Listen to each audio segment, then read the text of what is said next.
0. Natacha Benaïm, bonjour. Bonjour.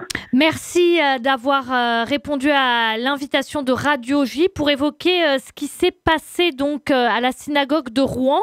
C'est la seule synagogue de la ville et elle a encore été visée. Alors, que s'est-il passé exactement ?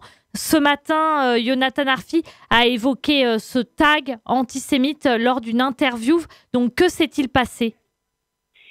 Alors, ça a commencé tout d'abord par l'allumage public de la Hanouka que j'ai fait, que j'ai fait le 29 décembre devant la synagogue, en présence des autorités, etc., de nombreuses personnes.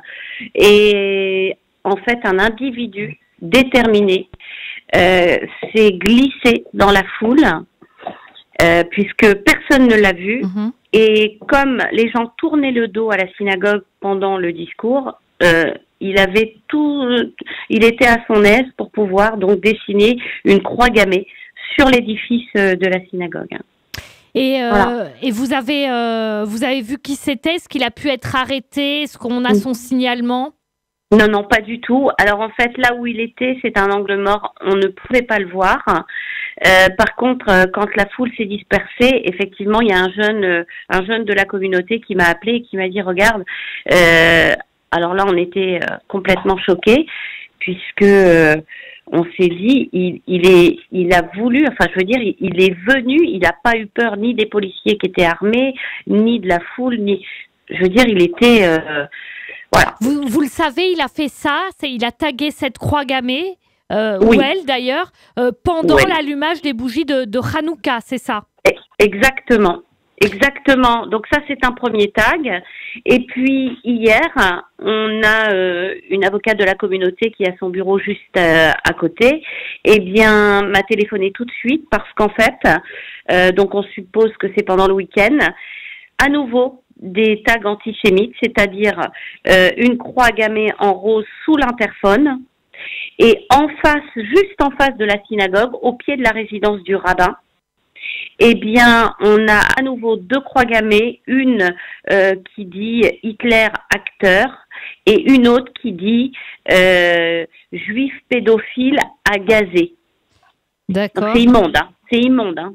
Et est-ce que, en général, quand on parle de croix gammée, de ce type de tag, on pense tout de suite, en général, à ce qui se passe dans des endroits comme en Alsace, à Strasbourg, là-bas, c'est très répandu, parce que c'est souvent, d'ailleurs, souvent la marque de l'extrême droite. Et est-ce qu'à Rouen, vous avez ça depuis longtemps, et cette forme de violence antisémite ?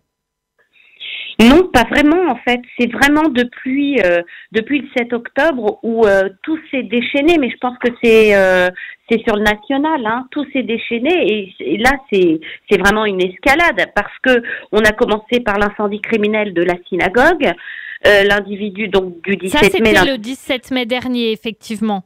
Absolument, donc l'individu a été abattu. Ensuite, on a reçu 3 semaines après, on ne pouvait toujours pas commencer la décontamination parce qu'on a reçu une alerte à la bombe. J'ai été appelée à minuit par la préfecture pour me dire on ferme la synagogue, personne ne va plus pour le temps de vérifier les informations parce que ça a été sur la plateforme Pharos. Ensuite, il y a un mois, à nouveau. À la synagogue de Deauville, ils ont reçu un mail pour Rouen. Ils n'ont pas trouvé notre mail. En menaçant à nouveau Rouen en disant que l'individu avait été un héros qui avait mis le feu. Qu'est-ce qui se passe à Rouen ? Est-ce que le maire Nicolas Maillère-Rossignol est très mobilisé sur la question, les forces de l'ordre aussi. Qu'est-ce qui se passe à Rouen ? Est-ce que vous avez une piste ? Est-ce que la police a une piste ? Parce que effectivement, ce dont vous nous parlez, c'est des faits très rapprochés. Exactement. Alors, une piste, pour le moment, j'ai été portée plainte donc hier pour l'ensemble des croix gammées et des écritures. Et il y a une caméra de la ville et qui est vraiment placée comme il faut. Et comme ils vont être, ceux qui ont tagué sont dans le champ de la caméra. Donc là, il y a une réquisition qui a été faite. Ils vont voir. Maintenant, si c'est comme d'habitude des lâches, eh bien, c'est cagoule, c'est capuche, voilà, tout simplement. Mais à nouveau, on se sert du passé pour entacher le présent et c'est catastrophique, c'est lamentable. Où on va ? où on va. Est-ce que vous avez peur? À titre perso, non. Je n'ai pas peur. J'ai peur pour ma synagogue. J'ai peur pour ma synagogue parce que c'est une escalade, vraiment.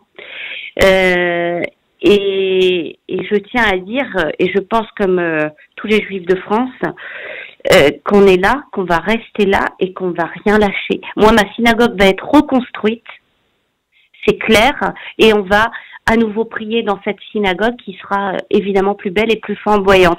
Faut savoir qu'on est quand même très encadré par les services de l'État.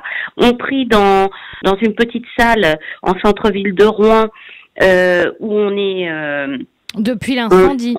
Depuis l'incendie, assisté par la police. Chaque office, on a un cours d'hébreu à Rouen, un cours de Ulpan, ils sont là du début jusqu'à la fin.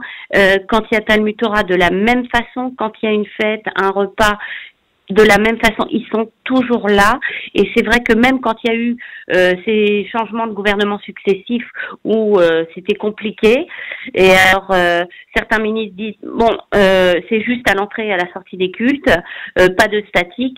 Nous, notre préfet à Rouen a dit on ne bouge pas, on reste là, et donc ils sont là du début jusqu'à la fin des offices. Vraiment. Vous vous sentez... Heureusement, et ça rassure la communauté, faut le savoir, parce que nous, on est d'une génération, moi j'ai 50 ans, donc on se bat, on n'a pas peur. Comme mes enfants, moi mon fils Nathan a été victime d'actes antisémites à plusieurs reprises, il a dû être exfiltré de son lycée à Rouen. Aujourd'hui, il est en Israël, il a fait son alias suite à ça, et il vit sa meilleure vie. Comment vous expliquez ce qui se passe à Rouen? Vous habitez à Rouen, pourquoi à Rouen il se passe tout ça? Je ne sais pas.